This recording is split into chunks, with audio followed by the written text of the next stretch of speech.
Hello everyone, welcome back to our show Vikas की बात विकास के साथ। लास्ट टाइम हमने बात की थी कि स्टॉक मार्केट क्या होता है। आज हमारा सेकंड एपिसोड है, तो आज हम बात करेंगे म्यूचुअल फंड्स। हेलो विकास जी, कैसे हैं आप? I'm good. तो विकास जी, आज लास्ट टाइम आपने हमें बहुत कुछ बताया स्टॉक मार्केट के बारे में, तो आज हम जानना चाहते हैं म्यूचुअल फंड्स। आजकल मैं जब भी आई ओपन माई टीवी, मैं अपना टीवी चलाती हूँ, ठीक है, तो मुझे एक चीज़ दिखती है, म्यूचुअल फंड्स में इन्वेस्ट करो। ठीक है, अभी वो आरडी एफडी वाला ज़माना चला गया, स्टॉक मार्केट में इन्वेस्ट करो, फिर स्टॉक मार्केट के बाद आता है म्यूचुअल फंड्स में इन्वेस्ट करो। चलो, लास्ट टाइम में हमें कुछ तो ज्ञान हुआ कि स्टॉक मार्केट क्या होता है, बट आज हमें थोड़ा सा और बताइए कि म्यूचुअल फंड्स क्या होता है। बिकॉज देखो, मैं एक नॉर्मल इंसान हूँ, मुझे नहीं पता है, मैं एडवाइज़र के साथ बैठी हुई हूँ, तो मैं बहुत सिंपल साफ शब्दों में जानना चाहती हूँ म्यूचुअल फंड्स क्या है। Please. चलिए ओके, हम स्टार्ट करते हैं ये बताना कि म्यूचुअल फंड्स क्या है। जैसे कि नाम सजेस्ट कर रहा है mutual funds, so it's a pool of funds. बहुत सारे लोग जैसे जो इन्वेस्टर्स हैं, छोटे छोटे इन्वेस्टर्स मिल के एक पूल इकट्ठा करते हैं पैसों का, उसको एक फंड मैनेजर यानी एक क्वालिफाइड फंड मैनेजर वो लेके उसको इन्वेस्ट करता है अलग अलग जगहों पे। राइट। अब अलग अलग जगह कौन कौन सी हो सकती हैं? देखिए, म्यूचुअल फंड्स की बहुत सारी कैटेगरीज हैं, जैसे equity mutual fund, debt mutual fund, hybrid mutual fund. अब ये सब भी क्या होता है, लेट्स टॉक अबाउट दिस। अब एक सेकंड विकास Sure. जी, तो आपने मुझे इतने सारे नाम बताए हैं, तो आप इनके बारे में प्लीज़ थोड़ा थोड़ा बताइए, क्योंकि अभी तक मुझे लगा था कि सिर्फ म्यूचुअल फंड्स है। आई डिडंट नो, मुझे कोई आइडिया नहीं था दैट इसमें भी आप मुझे इतनी सारी चीज़ें बता देंगे। तो प्लीज़ आप थोड़ा इनको भी थोड़ा बताइए कैसे है ये। Sure, why not. सो जैसे कि मैंने बताया कि अभी मोटी मोटी 3 कैटेगरीज मैंने आपको बताई हैं कि इक्विटी म्यूचुअल फंड्स और debt mutual funds and hybrid, the mix of both. Okay. अब इक्विटी म्यूचुअल फंड्स क्या है, जो आपको सीधी सी बात है आपको बता रहे, जो शेयर्स में पैसा लगाते हैं डायरेक्टली, वो इक्विटी म्यूचुअल फंड होते हैं। अब इक्विटी म्यूचुअल फंड के अंदर भी डिफरेंट काइंड्स ऑफ फंड आते हैं। ओके। हाँ, अब वो फंड्स कैसे होते हैं, देखो अलग अलग कैटेगरी के फंड्स होते हैं कि एक फंड हो गया जो कि सिर्फ आपकी लार्ज कैप कंपनीज पे फोकस करता है, तो उसको हम बोल देते हैं large cap fund, blue chip fund. जैसे बहुत फेमस एक फंड है SBI ब्लू चिप फंड, तो एक लार्ज कैप फंड हो गया, ठीक है। फिर मिड कैप फंड हो गया कि भाई based on the market capitalization of a company. अब जैसे जो भी कंपनी बड़ी बड़ी कंपनीज हैं उनको हम बोल देते हैं लार्ज कैप कंपनीज। तो जो फंड सिर्फ और सिर्फ लार्ज कैप कंपनीज में इन्वेस्ट करेंगे उसको हम बोल देते हैं large cap mutual fund. Same for mid cap and same for small cap. अब इसमें भी ये रहता है कि हर एक उसके परसेंटेज डिसाइड रहते हैं। ओके। यस, कि जैसे आपका लार्ज कैप फंड है तो उसके अंदर you need to at least invest 80% of your funds money into large cap. बाकी आप छोटा मोटा दूसरी मिड कैप कंपनीज में अपॉर्चुनिटी देख सकते हैं, but specifically it's for large cap only. तो अब इसके अंदर आपका हो गया mid cap fund, small cap fund, high growth fund, ये इन काफ़ी सारी टाइप की कैटेगरीज हैं।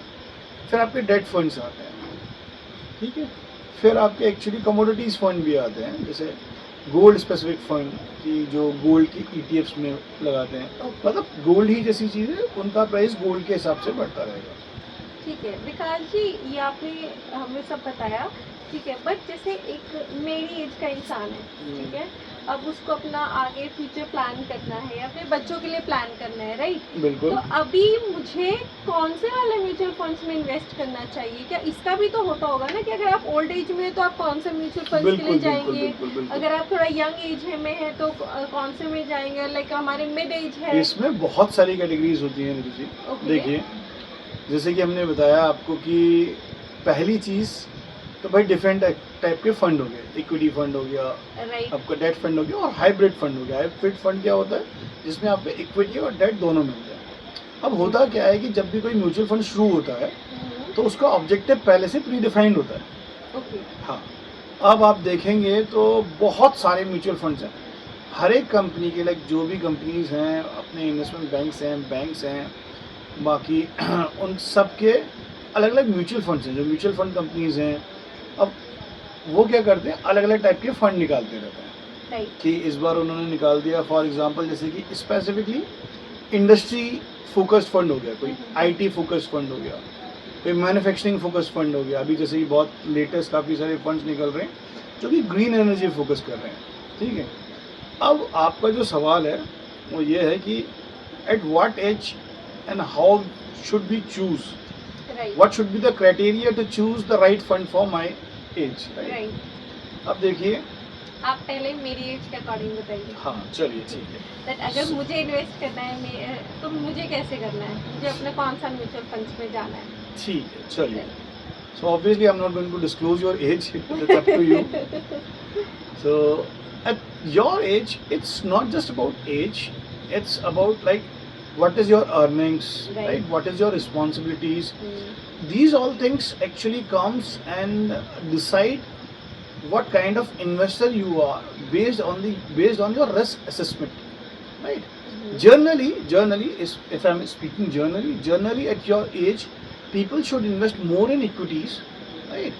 Because it's risky but it gives you high returns, right?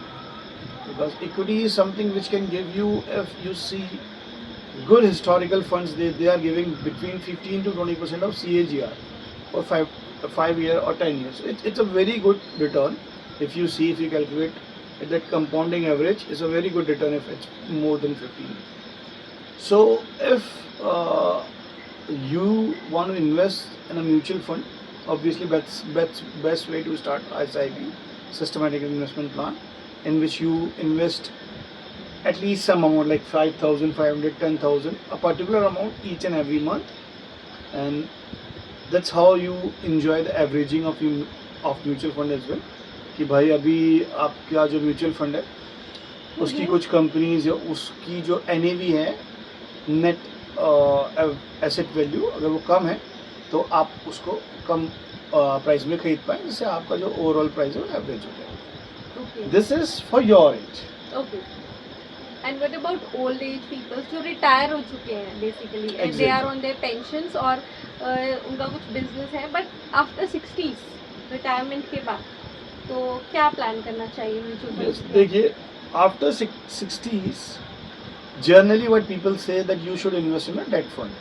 Okay. Debt fund, or I would say in an ETF of gold or something, because it's less volatile, less risky, and a consistent amount of return.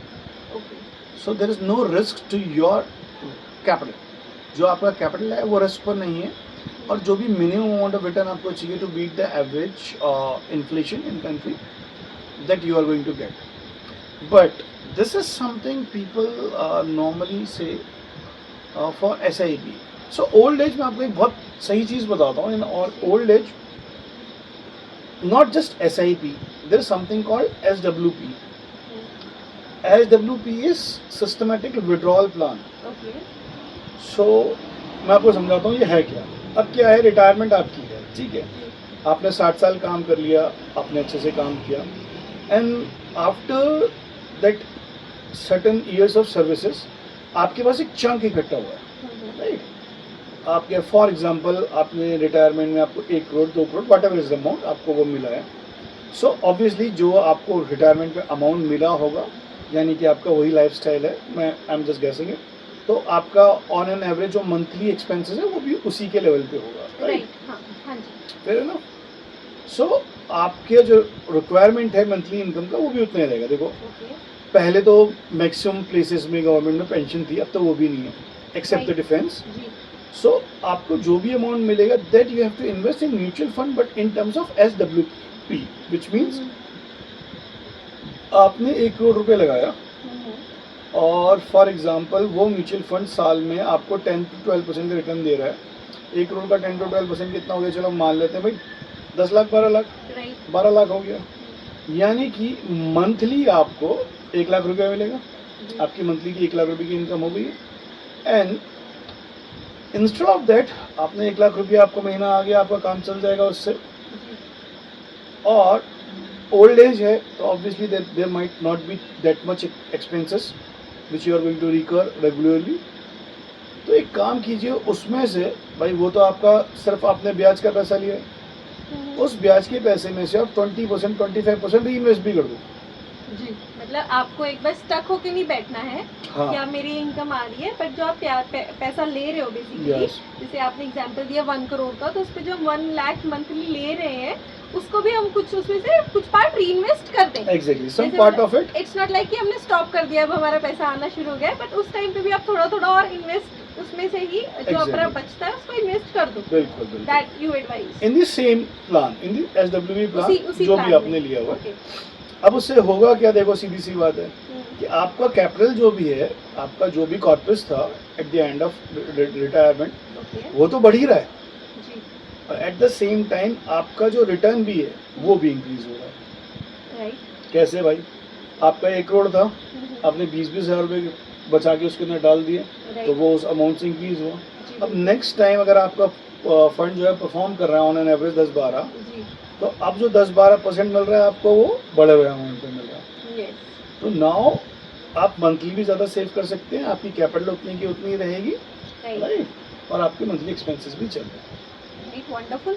Yes, it's a very good plan for old age people, और I would say people who have a lump sum amount of money right, and want a regular income. Maybe some people want to retire at 40, right, right?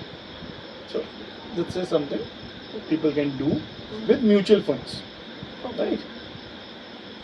Okay Vikas ji, one more thing, जैसे अभी आपने बताया that अगर बहुत young age में है तो go for equities, not for mutual funds, right? Yes. Right, तो अभी जैसे अभी हम Equities or mutual funds of equities. Okay, mutual funds of Equity. Equities, Mutual funds for investing in Right. equity only. आप एक बार म्यूचुअल फंड्स ऑफ इक्विटीज एक बार अच्छे से एक बार एक्सप्लेन करेंगे? Sure. अब म्यूचुअल फंड ऑफ इक्विटीज में जैसे कि मैंने बताया कि वो फंड्स हैं जो इक्विटी फोकस्ड है। अगर आपकी एज कम है, ठीक है ना, अभी आपकी रिस्पॉन्सिबिलिटीज कम है, तो अब हाई रिस्क वाले जो म्यूचुअल फंड्स हैं, हाई रिस्क म्यूचुअल फंड कौन से हो गए? Mid cap, small cap, right? Right, So before investing into high risk funds, you have to check. आपको फंड की हिस्टोरिकल परफॉर्मेंस देखनी है, एंड इफ यू कैन आप फंड जो मैनेजर है वो देखिए, कौन फंड मैनेजर उसको मैनेज कर रहा है, उसका पास हिस्टोरिकल रिकॉर्ड्स देखिए।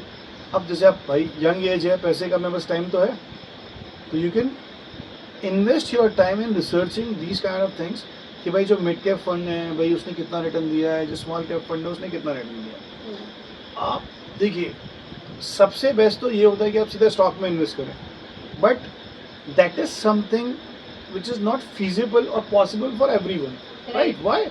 Because it requires certain kind of knowledge, right, expertise. So that's why I'm not suggesting you to just directly put your money into equities, share. Try to find a mutual fund भाई जो आदमी कर रहा है, जो fund manager कर रहा है, वो इक्विटीज मैनेज कर रहा है, but he is expert, he is someone who is doing his job and he has a good amount of experience in that particular field. तो आप उसके पास जाइए, आपने उसका पैसा उसको दिया हुआ है अपना, उसमें कीजिए। यस, अब there is some different style of investing in equities. It's like you hire or you just hire a financial advisor, investment advisor, क्योंकि and Actually, that is my plan. okay, wonderful, because if you see the research, it's very defined research that people who are working with financial advisors, the chances of making money is more than 90%. Yes. Right. Actually, this is my Not personal just money, experience. higher returns than the average or Right. the highest mutual fund. But again, I'm a SEBI registered Right. advisor, and I'm telling this comes with certain types of risk. Right. Okay? Yes, जब भी हम mutual funds का add देखते हैं तो उसमें एक वो रिस्क वाली लाइन आती है, राइट? तो अभी Investment is subject to market risk. Yes, So तो अभी please read. राइट, So, तो अभी जो यंग एज में हम करने वाले हैं, तो it will be like mutual funds of equity में होगा कि it will be fluctuating, right? It will not be fixed. अभी जैसे मैं अपने एक एक्सपीरियंस से बताती हूँ दैट मैंने एक पॉलिसी लिया था, जब मुझे नहीं थी नॉलेज की शेयर्स में करना है वो करना है, तब एक ही चीज़ पता थी, LIC ले लो, बैंक से Right. ये प्लान ले लो, ये कर लो, Right. ये पॉलिसी ले लो। तो मैंने भी एक पॉलिसी लिया था। Then I got to know कि लेटर ऑन जब वो मेच्योर होने लगा दैट कि ये तो आपका फ्लक्चुएटिंग है। मतलब स्टार्टिंग में वो प्रॉमिस करते हैं एंड टू बी ट्रू मैंने भी पूरा डॉक्यूमेंट नहीं पढ़ा कि ये एग्जैक्टली है क्या, बट मेरे एजेंट ने मुझे यही बोला कि ma'am you are going to get this much of money, इतना आपका लमसम आपको मिलेगा। बट जब मिलने का टाइम आया that time I got to know कि ये तो मार्केट के बेसिस पे फ्लक्चुएटिंग है। अब इट डिपेंड्स कि उस टाइम पे मार्केट कैसा होगा। बट लकीली मैं ये नहीं बोलूँगी मैंने कुछ प्लान किया है कुछ, बट लकीली जिस ईयर में वो मेच्योर हो रहा था उस टाइम पे मार्केट अच्छा जा रहा था। That I got to know and I got a good amount. मुझे थोड़ा ठीक अमाउंट मतलब मिल गया। बट आई थिंक मैंने जैसे जो अभी मैंने इनिशियली मतलब जो कुछ चीज़ें सीखी हैं लास्ट 3 से 4 साल में जो मैंने इन्वेस्टमेंट किया है वो ज़्यादा है देन दैट पॉलिसी। वो मुझे आई थिंक जो मुझे वो 10 साल में मिला वो मुझे एक्चुअली अभी 2-3 इयर्स में मेरा हो गया है कवर। दैट ये मेरा पर्सनल एक्सपीरियंस है। एंड मतलब अभी मुझे फील होता है कि देख कितनी नॉलेज मतलब है, फाइनेंशियल नॉलेज नहीं है, मुझे भी नहीं थी। I am just like everyone. और बहुत सारे लोग हैं जिनको थी जिन्होंने राइट डिसीजंस लिए हैं।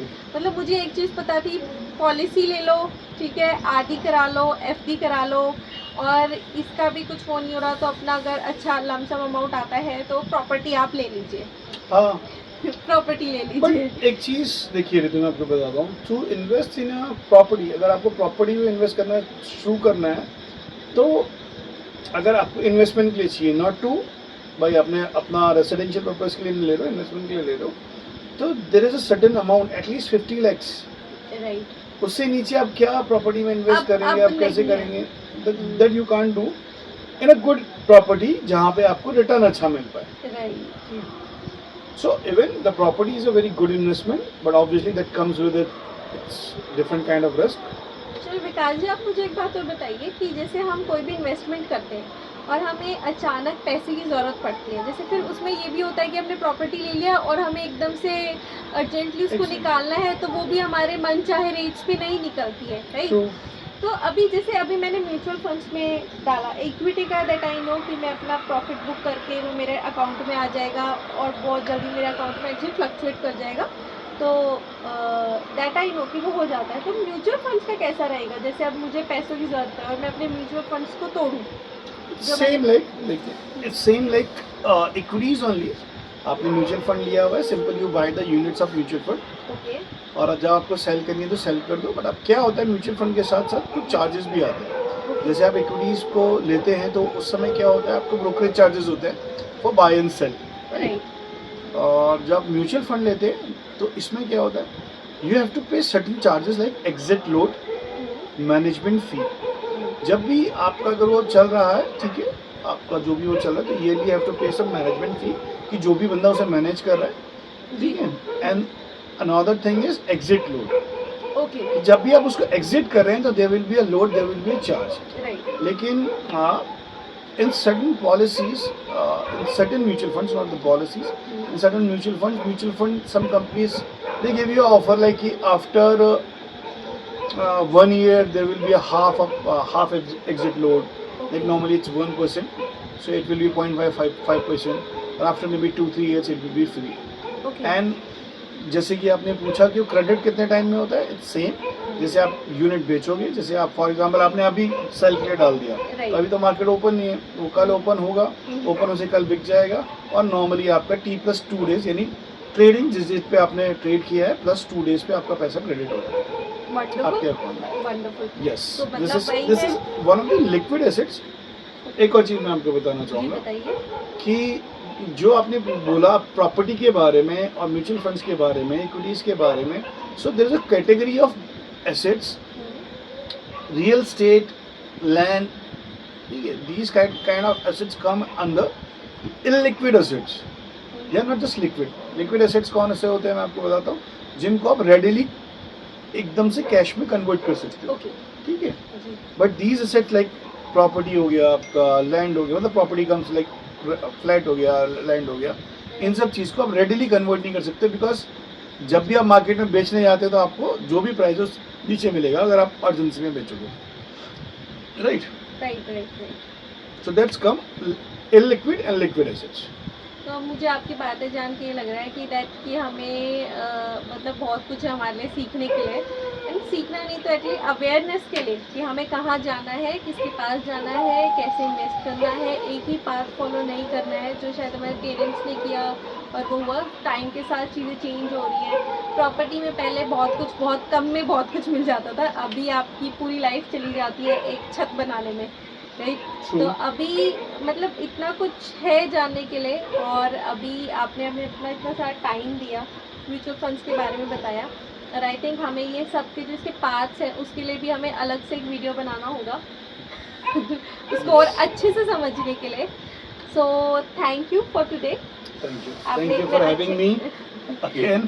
Thank you very much. Thank you for today. And आज का सेशन बहुत ब्यूटीफुल रहा। हम आपसे फिर से अपने व्यूअर्स के साथ आपको जोड़ते रहेंगे।